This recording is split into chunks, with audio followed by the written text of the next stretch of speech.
Welcome back, guys. This is the final walk around of my very shiny KI-61. As you can see, I've completed the assembly and I'm waiting on servos, ESC and a few little bits and pieces to get it in the flying state. But for those of you who didn't see the #1 video, I'm just going to go through the parts that I've used on this plane. The spinner is the FMS P51B, the 1400mm FMS P51B spinner, and that fits very correctly, and thanks to the people on the RC groups who tipped me off with that.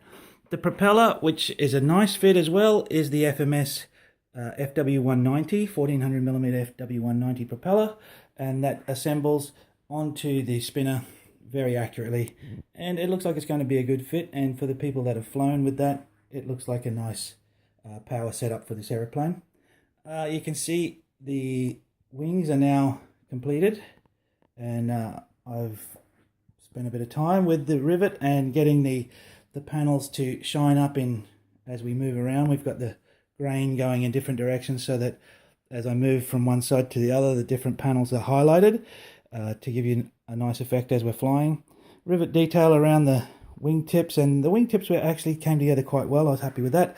The ailerons are still in their initial covering, and that's just to simulate the fabric covering as opposed to the metal skin covering. We go back to the cockpit.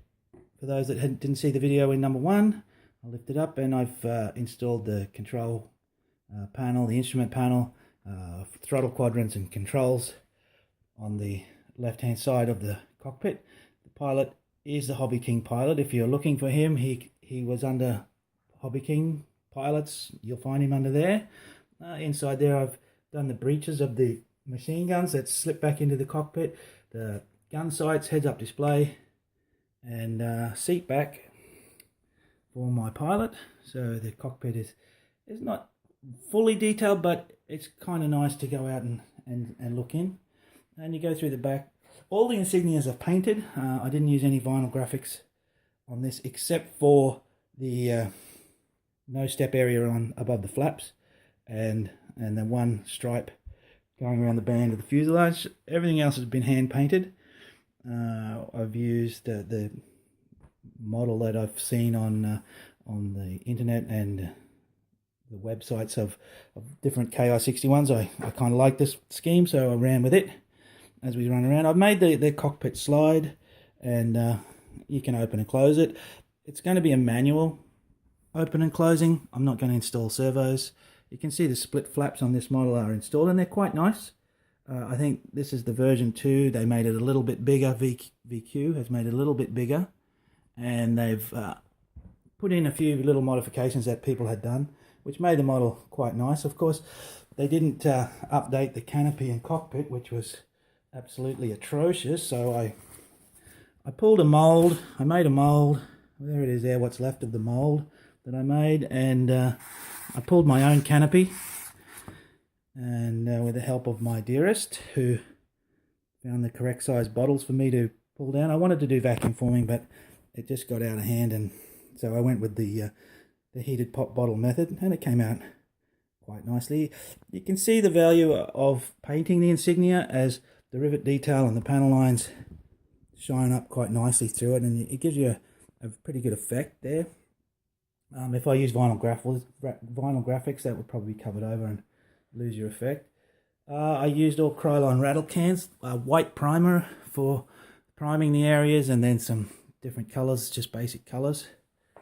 Attaching the wheel well covers was a little bit of a chore. They're very flimsy, so I doubled them on the inside. You can see over here, I doubled them on the inside with some white polyurethane plastic, polypropylene plastic, and curved them up to make them sit around the front. When they retract nicely. And I used my standard method of using thin, very fine zap straps or cable ties or zip ties, whichever country you're in, to attach them to the wheels. It gives them a little bit of movement so that they don't jam up when they're retracted. So you know, it's quite an easy way to get them on and off. So that worked out quite nicely. The VQ struts I was a little disappointed with them at first, but I used a little bit of metal epoxy and that stiffened everything up to get them nice. I'm actually quite happy with them now. Again, I did use vinyl for the yellow stripe on the wheel covers, and it should be number 33.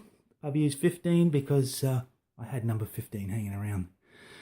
I've just started to do a little light weathering on the exhaust, and this is going to end up in the factory finish, so it's not going to have too many stains. It's going to be bright and shiny, and I'll definitely need my sunglasses when I take to the skies. So that's the update, guys, there. I'm just going to close that canopy. You'll see it, the closed version of the canopy. I'll just line it up right. It's hard to do with one hand. There we go. And you'll get the profile of the canopy in the closed position. So overall, very happy with the model, happy with the kit.